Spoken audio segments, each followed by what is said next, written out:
네, 지난주 말씀 잠깐 되짚어 보겠습니다.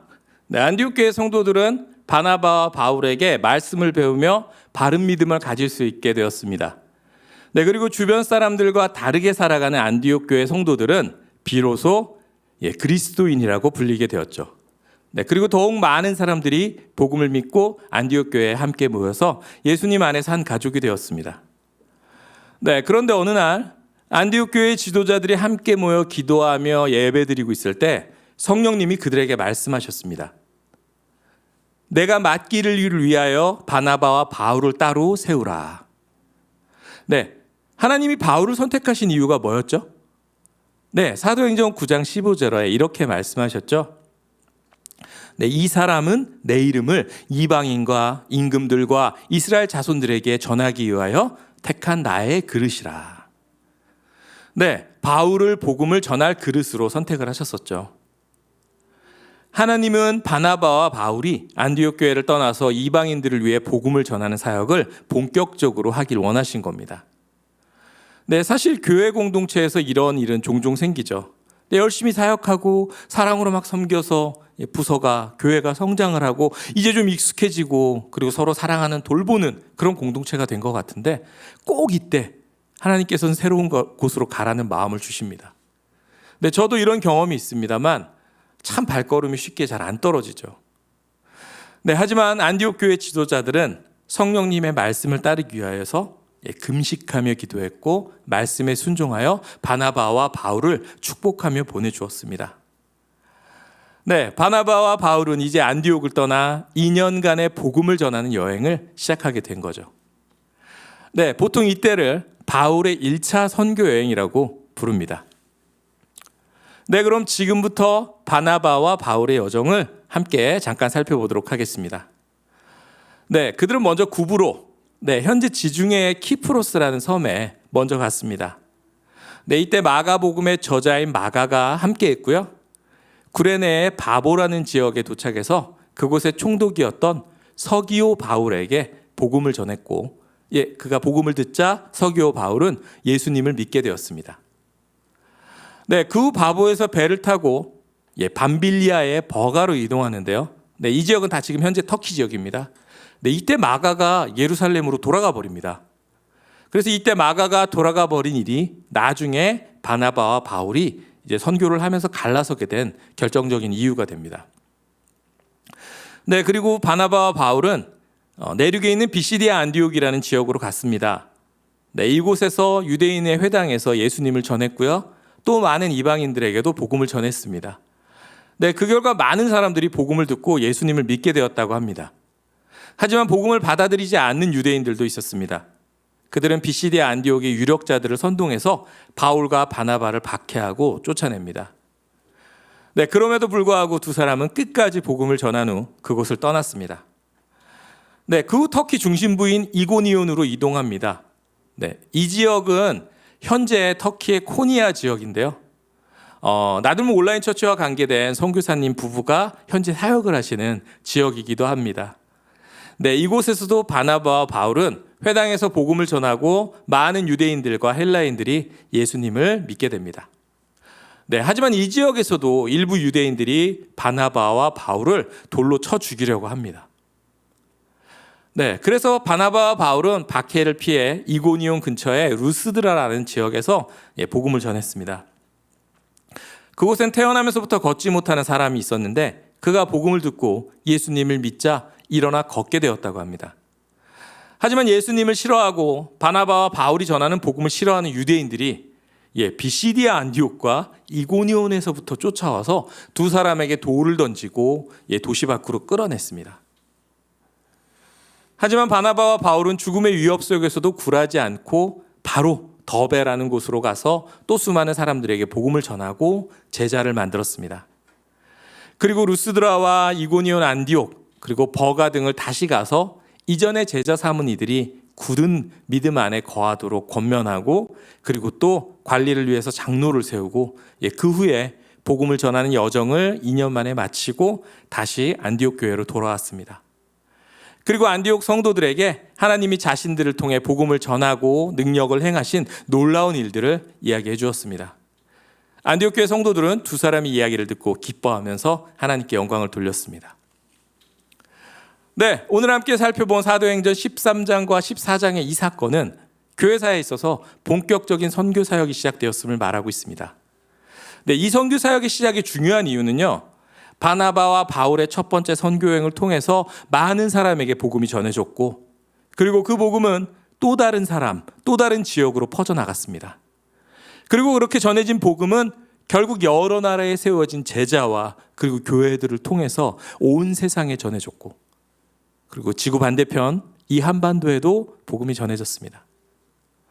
네, 여러분, 하나님은 바나바와 바울을 복음 전하는 사람으로 세우시고 이렇게 말씀하셨습니다. 내가 너를 이방의 빛으로 삼아 너로 땅 끝까지 구원하게 하리라 하셨느니라. 네, 바나바와 바울뿐만 아니라 수많은 선교사님들 역시 이 말씀으로 하나님께 부르심을 받아서 온 세상에 복음을 전했고, 그리고 지금도 전하고 있습니다. 네, 그런데 이 선교의 소명, 선교사님들께만 있는 걸까요? 우리는 선교의 소명을 받지 않았으니까 국내에서 열심히 전도만 하면 되는 걸까요? 네, 이런 질문을 하는 이유는 아니기 때문이겠죠. 네, 여러분은 전도와 선교의 차이점을 명확하게 구분하실 수 있나요? 네, 혹시 한국에서 복음을 전하면 전도, 해외에 나가서 전도하면 선교, 네, 이렇게들 많이 알고 계시죠? 네, 그래서 과거 신학자들은 전도와 선교를 이렇게 구분했습니다. 네, 선교는 지리적으로 거리가 먼 곳의 타인들이 처음으로 개종하여 기독교화되는 것. 네, 그리고 전도는 가까운 이웃이지만 기독교와 멀어지거나 처음 듣는 사람들을 개종하거나 재개종, 재기독화하는 것이다.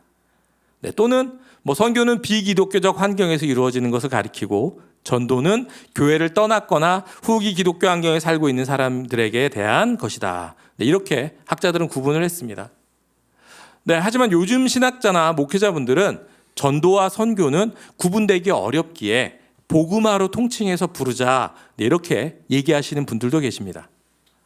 네, 왜 이런 주장이 나오냐면요, 사실 성경에는 전도와 선교에 대한 명확한 구분과 정의가 나와 있지 않기 때문입니다. 네, 하지만 전도와 선교에 대한 정확한 이해는 예수님의 사역을 보면 우리는 힌트를 얻을 수 있을 것 같습니다. 네, 제가 자주 여쭤보는 질문인데요, 예수님이 이 땅에 오셔서 하신 일이 어떻게 요약된다고 제가 말씀드렸죠? 3가지인데요. 네, 전하고 가르치고 고치셨습니다. 네, 하나님 나라를 선포하고 전하는 핵심 전도 사역을 중심으로 제자들을 가르치고 병자들을 고치시고, 또 그들과 함께 먹고 자고 생활하는 선교 사역이 함께 동시에 이루어진 겁니다. 네, 이를 통해 알 수 있는 것은 전도 사역을 중심으로 하는 포괄적인 사역을 선교라고 할 수 있지만 이 2가지는 떨어져서는 안 된다는 거죠. 그래서 다나 로버트라는 신학자는 선교를 총체적 사역이라는 면에서 사람의 몸에 비유를 했고요, 전도는 생명을 공급한다는 측면에서 이 심장에 비유를 했습니다. 네, 우리의 몸이 제대로 기능하기 위해서는 심장으로부터의 혈액 공급이 필수적이죠.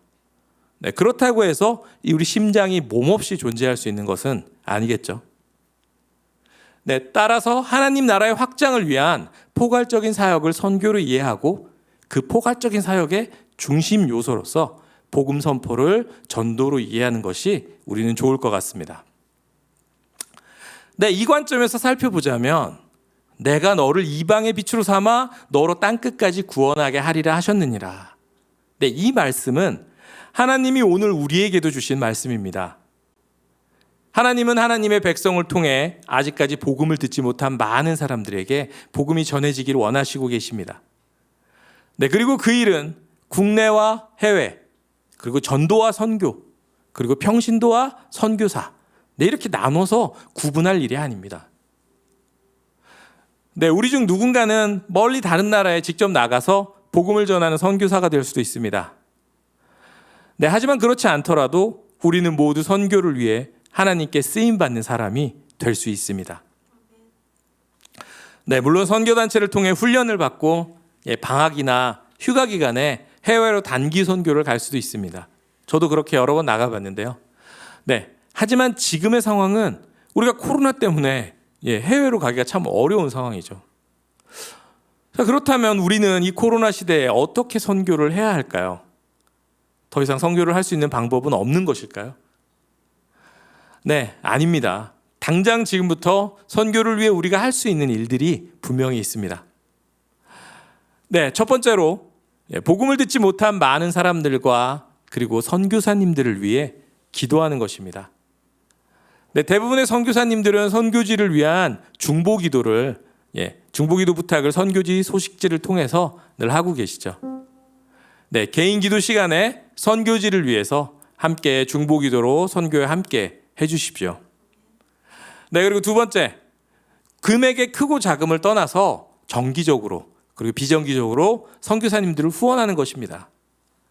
네, 코로나로 인해서 그 교회에서 선교사님들께 하는 선교 후원이 엄청나게 많이 줄어들었다고 합니다. 작은 금액이라도 분명히 하나님께서 귀히 사용하실 것이라고 믿습니다. 저희 나들목 온라인 처치도 너무 작은 금액이라 부끄럽긴 하지만 정기적으로 선교사님들을 후원하고 있습니다. 네, 그리고 세 번째, 가장 중요한 것인데요.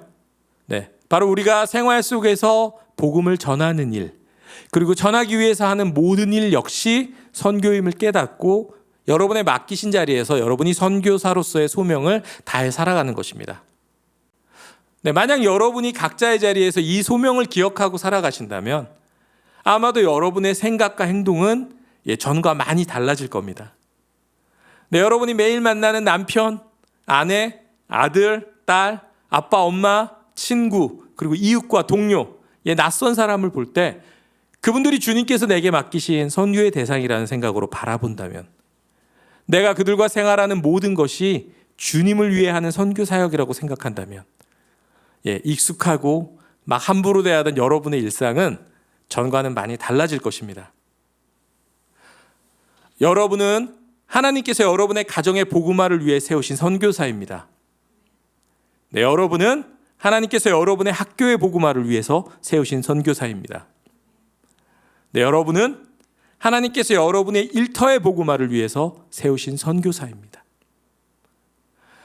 여러분이 이 소명을 깨닫고 지금부터 복음이 더 널리 전해지기 위해 자신이 할 수 있는 일로 각자의 자리에서 선교사로 살아갈 때 하나님이 여러분을 통해 놀라운 일을 행하셔서 온 세상 많은 사람들이 복음을 듣고 구원받게 그렇게 하실 것을 믿습니다.